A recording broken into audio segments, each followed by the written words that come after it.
My main intention with sharing all of this with you and sharing my struggles with mental illness is to let you know that I don't share anything or talk about anything that I share here with Ebbs and Flows lightly. I share it because I have so much evidence in myself of these things bringing genuine healing and change and growth in all areas of my life. Welcome to Ebbs and Flows with Erin. In this show, we're getting real about navigating the ups and downs of life together. I'm your host, Erin, and we're ditching the pressure to have it all figured out along the way because honestly, nobody does. We'll explore all things healing, growing, creating, and connecting. And if you deal with anxiety, depression, being a highly sensitive person, or just feeling overwhelmed by life sometimes, I see you, and this show is for you. My intention with these conversations is simple: to leave you feeling empowered, validated, and most importantly, reminded that you are never alone, no matter where you're at on your own journey. Learning that we all have the power to heal genuinely changed my life.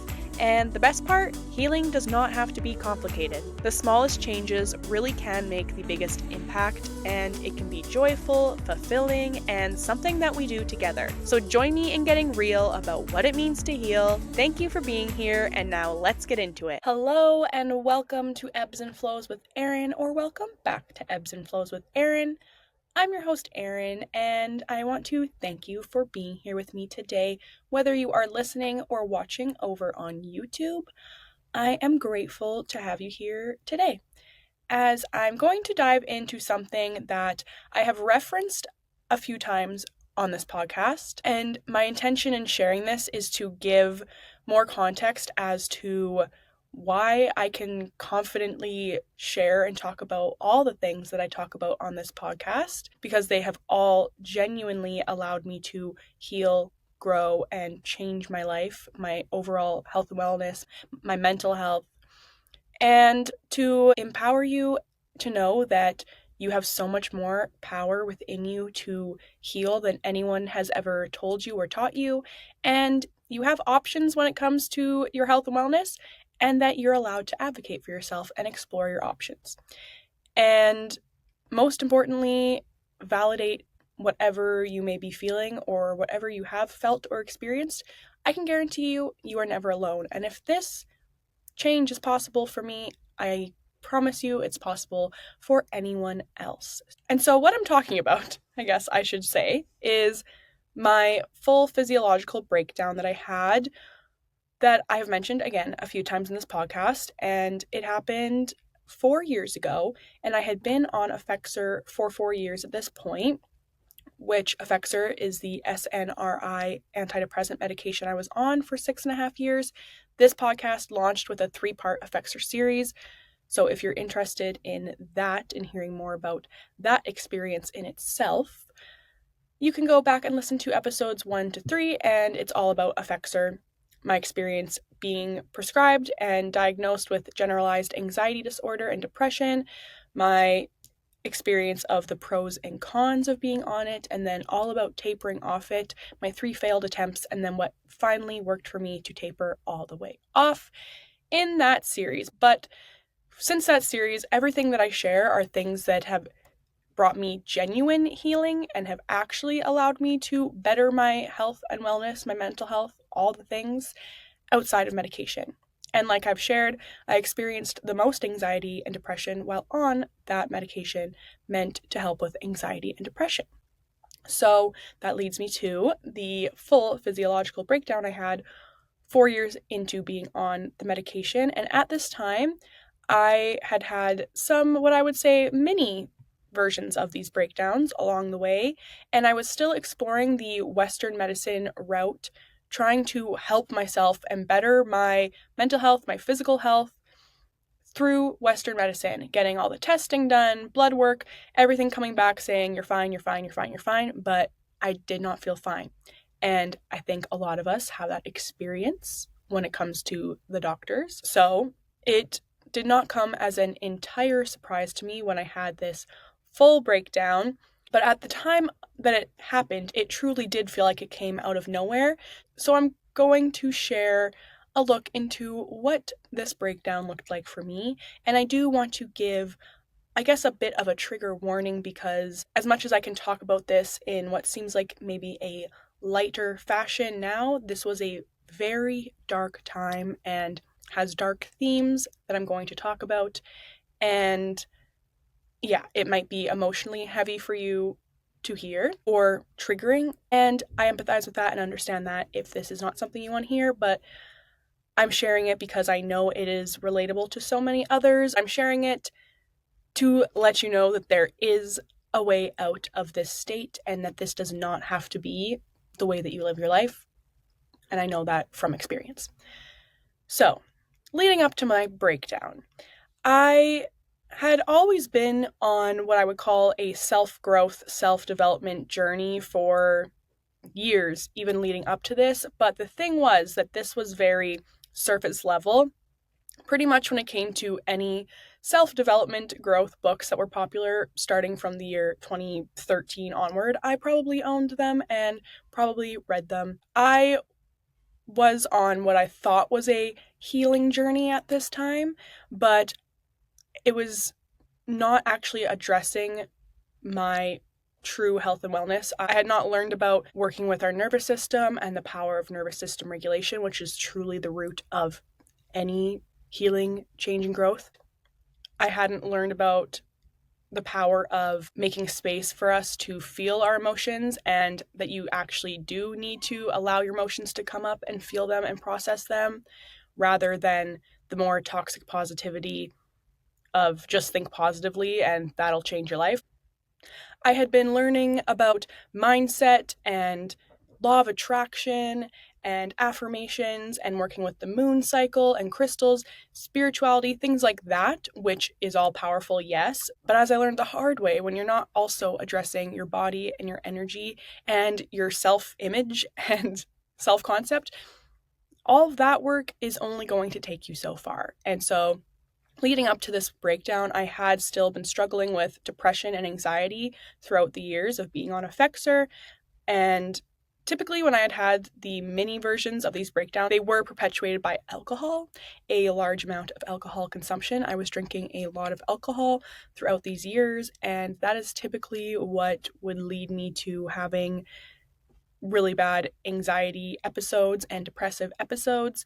Looking back now, I can totally understand why, but at the time, that's what I was doing. I was drinking a lot of alcohol. But when it came to this full physiological breakdown that marks the point that I decided and dedicated myself to exploring holistic health and wellness to actually create healing and change in my life, this came out of seemingly nowhere. I hadn't drank alcohol in a few weeks. I remember it very vividly. I was sitting at the kitchen table for breakfast. I was eating avocado toast and drinking a coffee. It was like a Tuesday morning, and boom, out of nowhere, my stomach went into a complete rock. My chest tightened up. I felt like I couldn't breathe. My arms were going tingly and numb, and I started sweating and having shortness of breath. And then, boom, the spiraling, intrusive thoughts start to come in, and I am in a full-blown anxiety attack. And long story short, this lasted for days and days, and this was COVID times, so we all were very secluded and alone at this time, and I was working from home because of this. And I just remember for the first 4 days not being able to sleep, not being able to eat. Like I said, my stomach was in a complete rock. I would eat a few almonds and sip on water throughout the days because I couldn't stomach any food, and battling the intrusive, spiraling thoughts that would come with that. There are so many times that I can remember looking in the mirror at myself and yelling at myself affirmations. I was like, you are safe, you are safe, you are safe, I am safe, I am safe, I am safe. Because as I said, I had learned already about affirmations and utilizing those, but I did not have any clue about working with my body and my energy and my nervous system. And now looking back, I know it's so clear. My nervous system was so dysregulated throughout this time that I was experiencing such struggles mentally and physically. But yeah, I remember throughout the first 4 days trying to just make this anxiety go away and wishing it away and feeling really scared. And like I said, yelling at myself in the mirror, crying. Up until this point, I remember I would struggle with anxiety and depression, but I would always think to myself, well, I know I'm okay and I'm going to be okay, because I've never had thoughts of not wanting to be here. And throughout the last few mini breakdowns I had, and then during this full physiological breakdown, that changed. And I did have those thoughts of not wanting to be here on Earth. And this is what really woke me up and made me realize like I absolutely had to take this seriously and start exploring other options to heal and better myself. Because before I got to this point, I always thought to myself, like, I will never feel that way. No matter what I'm struggling with or how I'm struggling, I would never not want to be here. And that changed throughout this period of time in these anxious breakdowns. So, what really helped me at this time, again, it was COVID time, so we're all feeling pretty lonely and secluded, is there was this Facebook community. It was the anxiety guy, Dennis Semeniak, I believe is how you say his name. I had signed up for his program to help with healing anxiety back in 2017 when I decided to start tackling my anxiety. So as you can see, it was a very long journey before I actually was able to tackle my anxiety. But I remembered that he had a Facebook community for people struggling with anxiety. So I spent my mornings and nights when I wasn't able to sleep on that Facebook community. And I'm honestly so grateful for it and the people on it, because it brought me so much comfort, because everyone there could relate to each other's experiences. And if you ever struggle with anxiety, you know how comforting it can be to simply have people who are able to make you feel not alone and comfortable. And sometimes you don't really want to talk to other people in your life about what you're feeling with anxiety, because you feel like you might sound crazy or you feel crazy. And so this group, I just felt so safe and comfortable because we all could relate to each other. And there were some people who would share like their sound healings or meditations or really beautiful prayers and messages to each other. So very grateful for that group, because it truly kept me going in my darkest times during this breakdown. And day 5 of this breakdown comes. I'm still feeling the same. I'm working from home, but my workplace asked me to do something where I had to drive on a 3.5 hour drive there and back in the same day. And I didn't want to tell them, oh, I'm in the middle of a mental breakdown, so I don't think I can do that. So I just said, yeah, sure. And so I got in my car and I started driving, and it was the longest day of my life. I was still going through the physiological symptoms of anxiety, and then my thoughts were still spiraling, but they started even spiraling into, well, what if I lose control of my car? What if I lose my mind while I'm driving?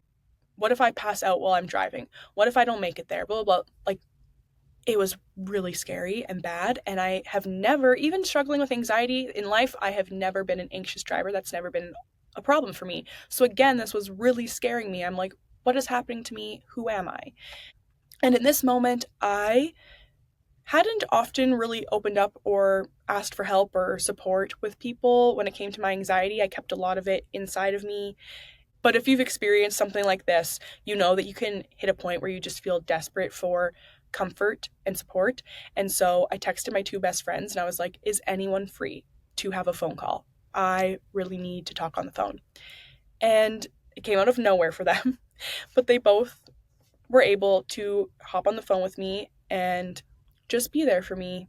And that was really helpful and comforting. And again, it came out of nowhere for them, and I might have scared them, but I really appreciated that they didn't make me feel like crazy or diminish what I was feeling. They really just like held space for me and helped me get through that really hard time. Oh my God, I'm crying. Wow. But yeah, I'm really grateful to them for that. I am very grateful for the people in my life, because a lot of the time it's not that you don't have supportive people in your life, it's that you don't necessarily open up to the people in your life to allow them to support you. And so in the moments that I did, I was met with so much support, and I am forever grateful for that.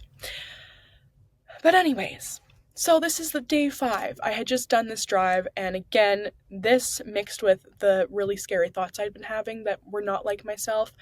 It was the end of this day 5 of this breakdown where I wrote down in my journal, I am dedicating my time to exploring holistic health and wellness and alternative methods and ways to better my overall health and wellness and my mental health especially. And truly, from there on out, I spent all of my free time learning about, watching videos, taking courses, reading books, listening to podcasts, and it was COVID times, so I had a lot of free time.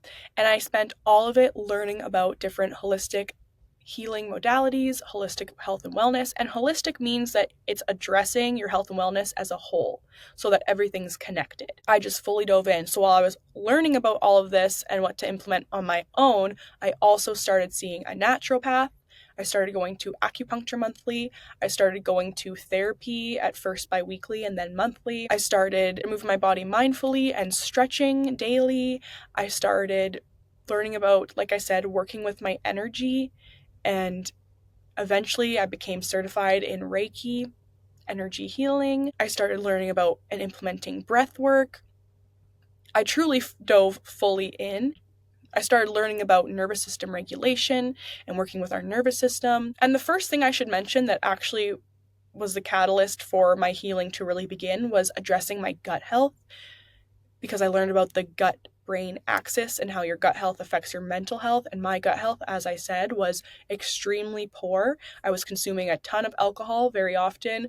I was consuming way too much caffeine, so I actually cold turkey cut caffeine out, and I didn't drink any caffeine for like 2 years. And I learned about the low FODMAP diet, so I did the elimination diet for about 6 months, and then after that, I didn't follow necessarily a diet, but I started eating foods that supported my gut health. I did an intolerance test. Truly, this was a deep dive for me, and I've never went back from integrative, holistic health and wellness. And integrative means that you're utilizing both Western and holistic medicine, because I'm not saying that there is no place for Western medicine. There obviously is, but even my doctor's office is in an integrative healthcare facility where they have doctors on hand, but then they also have the holistic healing modalities as well. And I'm very grateful for that. And so 2.5 years after this breakdown that marked the start of my true holistic health and wellness healing journey, it was 2.5 years later that I went to my doctor and told her that I felt confident and compelled to start to taper off of Effexor, my antidepressant medication, entirely. And looking back, 2.5 years is not a very long time for me to go from the state I was in to a 1000% different state of health, wellness of the mind, body, spirit, soul, mentally, physically, emotionally. So my main intention with sharing all of this with you and sharing my struggles with mental illness is to let you know that I don't share anything or talk about anything that I share here with Ebbs and Flows lightly. I share it because I have so much evidence in myself of these things bringing genuine healing and change and growth in all areas of my life as someone who lived in a primary state of anxiety, fear, overwhelm, shame, having a poor relationship with myself, struggling with pain of the body and the mind for so long. And the things I'm sharing and can talk about, I can talk about confidently because they have genuinely changed my life. And it's not that those feelings never come up, because that's part of the human experience. We are meant to feel the full range of emotions and feelings in life. But like we talk about in this podcast, the ebbs and flows in life, the ups and downs, it's about being able to navigate the ups and downs of life, validate them, feel them, acknowledge them, but have the tools and knowledge to then shift out of it and not get stuck in the spiral. because I lived in getting stuck in the spiral for a long time, feeling like there was no way out, even though I was searching for help and solutions and answers and coming up with nothing, and feeling so defeated and lost. I feel really passionately about spreading the message that you have so much more power within yourself to create healing and growth and change in your life than anyone has ever taught you or told you. And you have so many more options than are ever presented to you or communicated to you, or that you're made to feel like you have when it comes to your health and wellness. And I encourage you to advocate for yourself and allow yourself to explore your options. Again, as someone who once did not, and I talk about that in the Effects series, you have options. And it's not that it's these big, complex, complicated shifts that you have to make. It's about being able to create the space to allow these shifts to take place. And it's also not that this is easy to do or that this change happens overnight. You do have to be committed and dedicated to creating the space and choosing to shift and choosing differently for yourself. But I promise you, it does not have to be hard. And that can be a mindset that holds us back as well, is thinking that healing has to be hard. And the greatest lesson I ever learned is that it doesn't have to be hard. You just have to be committed to it. It can be fun, and it's something that we can do together because you are never alone, no matter what you're thinking or feeling or experiencing. And no matter how dark things get for you, I promise you, I know for 1000% fact that you are able to experience an entirely different way of life. Because it's happened for me. And if it can happen for me coming from the place I was in, it can happen for anyone. So what I've shared today, again, I'm sharing to hopefully give more context to what I'm talking about when I say these things have genuinely changed my life for the better. I hope that this can help empower you to know that you have the power to heal and grow and change. And I hope that this validates anything that you have felt or experienced, because I'll say it over and over again, but you are never alone. And you don't have to do this alone, and it doesn't have to be hard and complicated. And I have so much more that I am eager to talk about and share that has went into my healing and growth and changing my state of life, state of mind, state of health in all areas. And if there's anything that you specifically want me to explore or talk about, you can always let me know. Send me a DM on Instagram at Ebbs Flows 222, or send me an email at Erin ebbsandflows@gmail.com. Thank you so much for being here with me today. I know this is not the most fun or light topic to talk about, but I do feel that it is important for me to be as vulnerable and keep it as real as possible here about what healing really can look like, because I believe that is how we as humans can most deeply relate and connect to each other. And I really love connecting with you guys. So thank you for listening. I'm sending a lot of love and gratitude, and I will talk to you next week. Bye-bye.